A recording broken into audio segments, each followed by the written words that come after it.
우리 옆에 분들과 다시 한번 인사하겠습니다. 메리 크리스마스. 주님의 평화가 함께 하시기를 바랍니다. 주님의 평화가 함께 하시기를 바랍니다. 함께.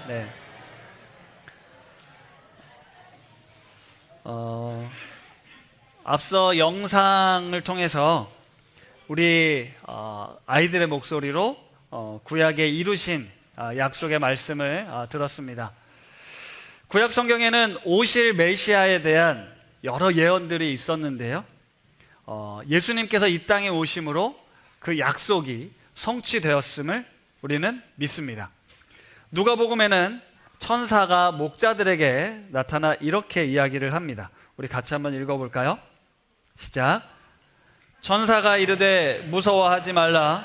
보라, 내가 온 백성에게 미칠 큰 기쁨의 좋은 소식을 너희에게 전하노라. 오늘 다윗의 동네에 너희를 위하여 구주가 나셨으니 곧 그리스도 주시니라. 아멘. 우리가 이 말씀을 보면서 천사들이 나타나 온 백성에게 미칠 큰 기쁨의 소식을 전해주었음을 알게 됩니다. 우리는 2000년 전 베들레헴의 한 마구간, 이젠 마구간이라는 말을 쓰면 안 되겠죠. 우리 지난주에 말씀을 들은 것처럼 누군가의 환대로 요셉과 마리아를 받아주고, 그리고 예수님께서 태어나신 평범한 이스라엘의 집, 그곳에 동방 박사들 3명이 아니라 몇 명인지는 모르겠지만 찾아왔고, 또 목자들이 천사들로부터 받은 소식을 듣고 찾아왔으며, 하늘에는 천군 천사가, 집 위에는 밝게 빛나는 별, 이런 평화로운 장면을 우리는 떠올리게 됩니다. 온 백성에 미칠 큰 기쁨의 소식을 이렇게 상상하죠. 한번 이미지 보여주시겠습니까? 잘 안 보실 수도 있지만, 이게 2층 집에 1층에 예수님과 또 마리아, 그리고 아기, 그리고 옆에 동방박사들, 양들, 이런 모습이 있는 이미지를 우리는 상상합니다. 참 평화롭고 행복해 보이는 모습인데요, 우리가 지난주 배종원 목사님 설교를 통해서 이 동방박사의 숫자라든지 마구간은 아니었다라든지 특별하게 멋지고 특별하게 춥고 외딴 곳에서 태어나지 않았다, 그냥 평범한 가정집에서 누군가의 환대를 받으며 태어났는데, 사실 그곳엔 가축들이, 짐승들이 같이 있었습니다. 그리고 넓은 집은 분명히 아니었을 거예요. 그리고 그 가정에 살고 있는 사람들도 분명 있었을 겁니다. 특별하지도 않은 평범함 중에 예수님이 태어나신 겁니다. 우리가 저도 우리 안에 자리 잡고 있는 여러 고정관념들, 이런 게 있지 않습니까? 그걸 한번 다시 생각해 보는 것, 낯설게 보는 게 참 의미가 있다 싶은데요, 갑자기 준비를 했는데 사진 한번 좀 띄워주시겠습니까? 누구신가요? 예수님 맞으신가요? 맞나요? 예수님 정말 이렇게 생기셨습니까? 만약 예수님이 이렇게 생기셨다면 여러분 어떠실 것 같으세요? 그럼 다음 사진을 한번 보여주십시오.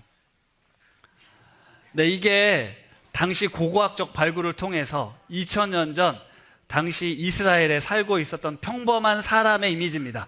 자, 이 예수님이 오늘 여러분에게 오셔서 사랑한다 하면 아까 그분이 오셨으면 좋겠다는 생각, 그렇지 않습니까? 그래서 만약에 이런 예수님이셨다면 당시 어린 예수님과 가족의 모습은 아마 이랬을 겁니다. 다음 사진.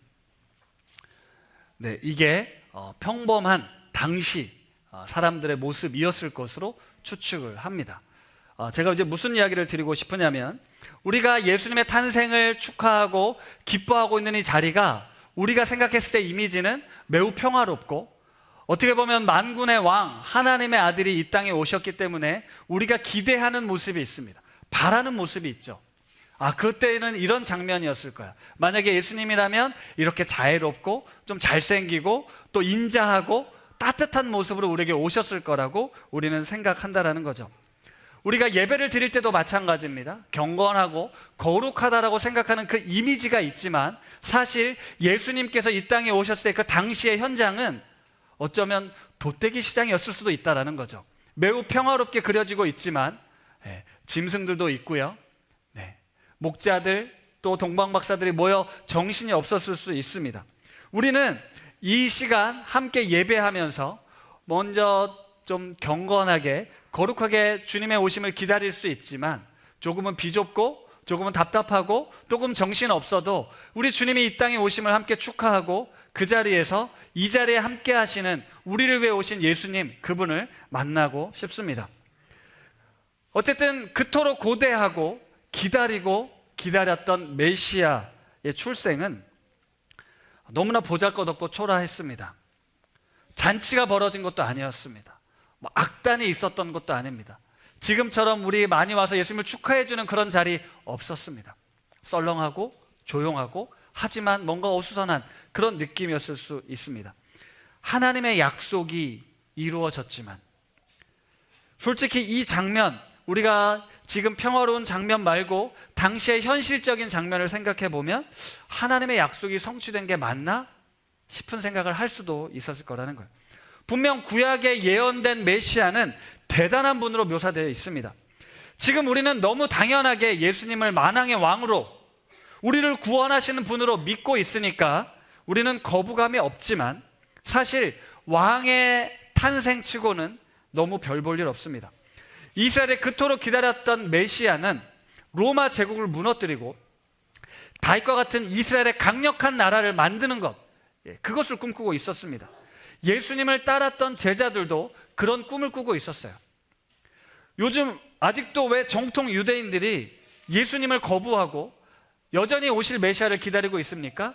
그들이 꿈꿨던, 구약에 예언되어 있던 메시아는 아직 오지 않았다라고 생각하기 때문입니다. 예수 그리스도는 로마에 의해서 죽은 죄인에 불과합니다. 죽은 사람이 다시 살아났잖아요. 그걸 누가 믿습니까? 그거 거짓이다, 제자들이 뻥친 거다 라고 얘기를 하고, 여전히 다윗 왕과 같이 이 세상에 강력한 힘으로 이스라엘을 건국할, 우리 눈에 보이고 우리 손에 잡히는 분명한 증거를 가지고 힘과 능력과 부와 권세를 가지고 세계를 통치하는 그런 강력한 메시아, 이스라엘을 그 누구도 손대지 못할 메시아를 그들은 기다리고 있습니다. 지난주 설교 말씀을 들으면서 제가 이런저런 생각이 들었습니다. 하나님의 이루신 약속, 우리 주님이 이 땅에 오셔서 빈방을 내어드리고 주님께서 내 삶에 오시도록 받아들이는 것, 사실 너무너무 감사한 일입니다. 하지만 이게 참 낯설고 두려운 일이기도 합니다. 우리는 주님을 받아들인다라는 것을 그저 마냥 행복하게, 마냥 형통하게 이제 인생 폈다 이런 생각이 아니고요, 분명 낯설게 좀 두렵게 받아들여야 됩니다.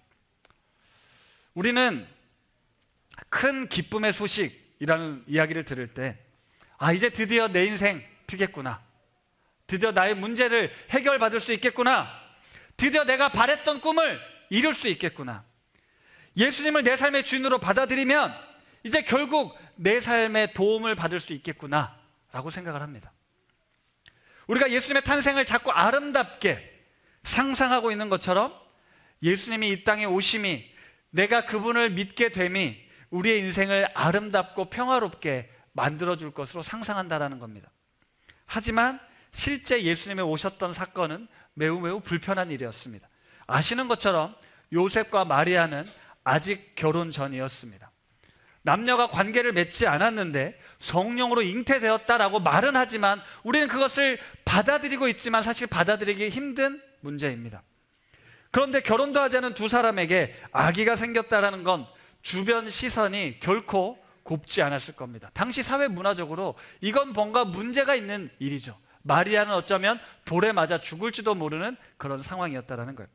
예수님의 성장 기도요, 특별한 내용이 없습니다. 누가복음 2장에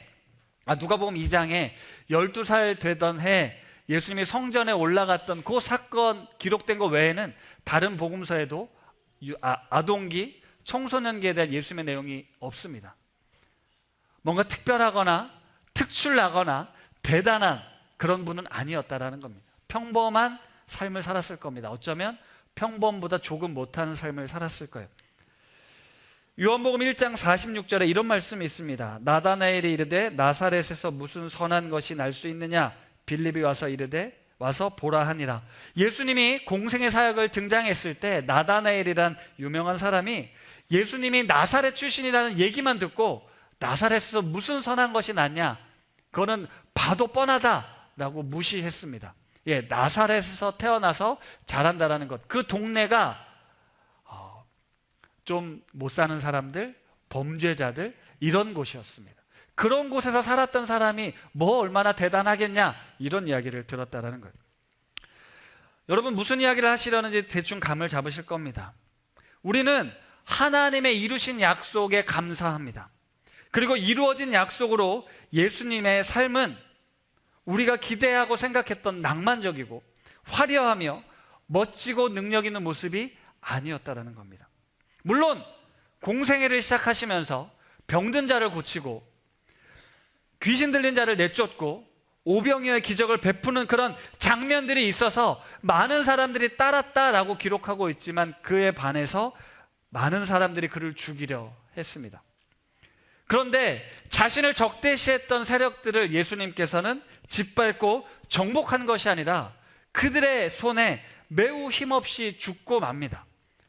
수많은 사람들이 기적을 베풀고 능력을 베푼 예수님을 따랐을 땐 그들의 원수들, 우리가 로마의 압제하에 굴복당하고 이렇게 고통스러운 삶을 사는 우리들을 주님께서 그 놀라운 능력으로 무찌를 것을 기대했지만, 예수님께서는 아주 힘없이 돌아가셨다라는 겁니다. 이것이 우리가 팩트로 받아들여야 할 이루신 약속으로서의 예수님이라는 겁니다. 다시 말하면 우리는 이 땅을 살면서 나의 문제를 해결해 주는 분으로 예수님을 생각합니다. 나의 소원을 들어주는 분으로, 나의 원수를 대신 복수해 줄 분으로, 그런 예수님을 믿는다는 것이죠. 그렇지 않습니다. 요즘 우리나라가 매우 어수선합니다. 그런데 그 중에 이 무속신앙이 있는 것 같아서 참 아픕니다. 물론 대한민국 사회는 아주 뿌리 깊은 무속신앙이 자리 잡고 있습니다. 그리고 기독교가 전해진 이후에도 교묘하게 무속신앙과 이 기독교가 결탁되어서 변질된 부분들이 많습니다. 하나님을 내 소원을 들어주는 신, 복을 주는 신으로 우리가 받아들였다는 겁니다. 그러나 우리가 믿는 하나님은 무속의 신이 아닙니다. 하나님은 친히 인간이 되어 오셨습니다. 인간이 되어 오셨다는 건 우리와 별반 다를 바 없는 존재로 이 땅에 사셨다는 뜻입니다. 따라서 주님은 나의 문제를 단번에 해결해 주는 분이 아니라 나의 문제를 함께 고민하고 나의 아픔을 함께 아파하고 원수들로부터 공격당할 때 함께 공격을 당하고 해결되지 않는 어려움으로 우리 주님이 함께 어려워하고 있는 분이시라는 겁니다. 사랑하는 성도 여러분, 우리 주님은 우리의 모든 문제를 해결해 주시기 위해 오신 분이 아니라 그런 고난과 어려움 중에도 함께 하시기 위해 이 땅에 오셨습니다. 이루신 약속도 그렇고 앞으로 이루실 약속도 같습니다. 내가 원하는 모습, 내가 바라고 기대하는 모습으로 예수님이 오시는 게 아니라 이미 오신 예수님이 그러하셨듯 고난당하는 백성들과 함께 하시는 주님으로 오신다라는 겁니다.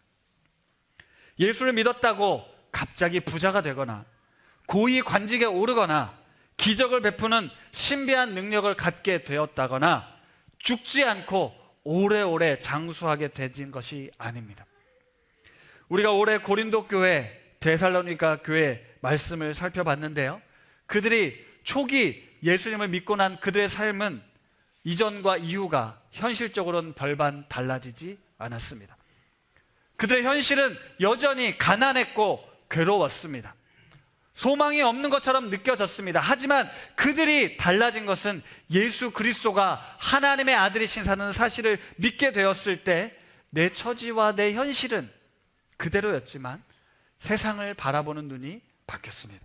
사람을 바라보는 눈이 바뀌었습니다. 나의 관심사가 달라졌고 인생의 목적이 달라졌습니다. 이전에 없던 참된 자유를, 비록 내 삶은 구속되어 있을지 몰라도 내 영혼은, 내 마음은 참된 자유를 누리게 되고 기쁨과 평안을 맛보게 된 것입니다. 왜 그럴까? 하나님의 아들 예수 그리스도가 지금 우리와 함께 하심을 믿었기 때문입니다. 그의 이름을 임마누엘이라 하라. 번역한 즉 하나님이 우리와 함께 계시다. 이스라엘 백성들에겐, 그리스도인들에겐 그것으로 충분했습니다. 하나님이 우리와 함께 하신다니 그것만으로 충분했다라는 겁니다. 예수님을 통해 하나님의 약속이 이루어졌다라는 사실을 믿었고 이제 다시 오실 주님을 우리는 기다리며 살아갑니다. 그리고 그 여정, 그분이 이루실 구원의 약속을 소망하며 살아가는 이 믿음의 여정 가운데서도 우리는 변함없이 또 실패할 겁니다. 또 넘어지실 겁니다. 그럴듯한 성과가 나지 않을 수 있습니다. 크게 달라지는 것 없이 여전히 제자리일 수 있지만 괜찮습니다. 그럼에도 불구하고 우리 주님이 함께 하시기 때문입니다. 마태복음 28장 20절, 우리 주님께서 마지막으로 해주신 말씀 같이 한번 읽어볼까요? 내가 너희에게 분부한 모든 것을 가르쳐 지키게 하라. 볼지어다 내가 세상 끝날까지 너희와 항상 함께 있으리라 하시니라. 아멘.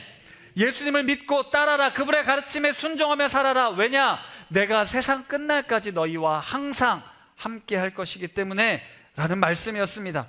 함께 하시는 주님으로 인해 이 세상에서의 삶은 비록 고되고 힘겨울지라도 그래도 끝까지 주님을 믿고 그 말씀에 순종하며 살아라. 내가 너와 영원토록 끝까지 함께 할 것이다 약속하셨습니다. 우리는 2주 전 데살로니가 전서의 마지막 설교를 하며 그가 또한 이루시리라는 말씀을 전했습니다. 사단은 우리를 속이고 있습니다. 거짓으로 비난합니다. 너의 현실을 봐라. 네 꼴을 봐라. 그러고도 네가 무슨 하나님의 자녀라고, 네가 예수님 믿는데 네 삶이 나아진 게 뭐가 있냐, 세상 사람들과 다를 바 뭐가 있냐, 여전히 가난하고 여전히 살기 힘들고 여전히 질병이 찾아오는 거 봐라. 하나님은 계시지 않다. 너는 하나님의 사랑받을 자격이 없다 라고 비난합니다. 하나님이 함께 하시는데 어떻게 이런 일이 생기냐고. 하나님이 사랑이시라면 당신의 자녀가 고통과 아픔 가운데 있는데 왜 그냥 내버려 두시냐라고 사단은 속입니다. 그러나 신실하신 하나님께서는 그런 사단의 공격 가운데 우리에게 이 신실, 이루신 약속과 이루실 약속을 붙들고 살아내라 말씀하십니다. 임마누엘의 주님은 내가 잘나서, 내가 똑똑해서, 내가 형통해서 내가 너와 함께 해주마 라고 말씀하신 것이 아닙니다. 네가 풍부에 처할 때도 비천에 처할 때도 나는 너와 함께하고 있다. 네가 성공했을 때도 네가 실패했을 때도 나는 너와 여전히 함께하고 있다. 그것이 바로 임마누엘의 의미입니다. 내가 고난 중에 있어도, 내가 낙심하는 가운데 있어도 내가 너와 함께하고 있다는 사실을 잊지 마라. 그러니 내가 반드시 너를 도와줄 거다. 내가 너를 굳세게 할 것이다. 너를 반드시 일으켜 줄 것이다. 내가 친히 이룰 것이다 약속하십니다. 사랑하는 우신가족 여러분, 성탄절을 맞아 우리는 지금 다음 세대 아이들과 함께 예배 드리고 있습니다. 우리는 지금 이곳에 우신 공동체라는 이름으로 모였습니다. 말도 많고 탈도 많고 제각각의 삶의 이야기를 써내려가는 사람들이 그리스도의 이름으로 함께 모여 있습니다. 무슨 뜻이냐? 바로 예수님이 함께 하시는 존재들이 지금 이곳에 그리스도의 이름으로 모여서 서로의 삶을 통해 우리 하나님이 함께하고 계시다는 걸 확인하고 있고 그것을 증명하고 있는 것입니다. 예수님이 어디에 계십니까? 이스라엘 베들레헴에 계신가요? 지금 저와 여러분의 삶 가운데, 우리 마음 가운데 함께하고 계심을 믿습니다. 이것이 중요합니다. 하나님께서 우리와 함께 하신다. 하나님께서 우리와 함께 하신다. 그 하나님이 보고 싶으면 바로 옆 지체들을 보십시오. 우리와 함께하고 계시는 주님을 우리는 보게 될 것입니다. 영원히 변치 않는 분, 주님과 함께함이 복이다라는 말씀은 추상적인 말씀이 아니라 그분을 믿고 따라가는 우리 그리스도인의 삶을 통해 하나님이 우리와 함께 하시는구나, 나와 함께 하시는구나, 우리는 이것을 경험하고 알게 됩니다. 여러분을 통해 우리 주님이 이 시대, 이 현장에 함께 하고 계심을 믿으시기를 바랍니다. 하나님께서 함께 하시는 삶에도 여전히 예상치 못한 일들이 찾아옵니다. 거부하고 싶은 사람들, 거절하고 싶은 일들이 우리 삶에 찾아옵니다. 하지만 괜찮습니다. 하나님이 함께 하시기 때문입니다. 미쁘신 하나님께서 약속하신 바를 반드시 이루어 주실 것입니다. 이 놀라운 은혜와 축복을 누리는 우리 우신 가족들, 그리고 우신 공동체를 통해 추상적이었던 하나님께서 우리와 함께 하신다는 그 약속이 오늘 이 공동체를 통해 온전히 이루어지게 될 줄 믿습니다. 아멘. 기도하겠습니다. 하나님 아버지, 임마누엘의 주님, 우리와 함께 하시는 주님, 그것이 진짜 복입니다. 주님이 오셔서 내 삶의 형편이 나아졌기 때문에 복이 아니라, 내가 가난해도, 내가 부해도, 내가 성공해도, 내가 조금 실패해도, 내가 사람들에게 자랑할 만한 것이 있어도, 내세울 것이 없어도 우리 주님은 변함없는 사랑으로 우리와 함께 하십니다. 그 주님을 내 삶의 주인으로 모셔드린 우리 그리스도인의 삶은 이전과는 전혀 다른 삶을 살게 됩니다. 그리고 세상과 다른 구별된 사람으로 살아가는 사람들이 모여있는 이 공동체는 바로 하나님이 우리와 함께 하신다는 사실을 증명하고 증거하는 공동체일 것입니다. 주님, 어둡고 추웠던 그때 세상의 빛으로 세상을 구원하게 오신 주님, 그 주님이 오늘 이곳에 우리와 함께 하십니다. 그 주님과 앞으로도 변함없이 동행하는 우리 성도님들 다 되도록 주여 인도하여 주시옵소서. 감사드리며 예수님의 이름으로 기도드립니다. 아멘.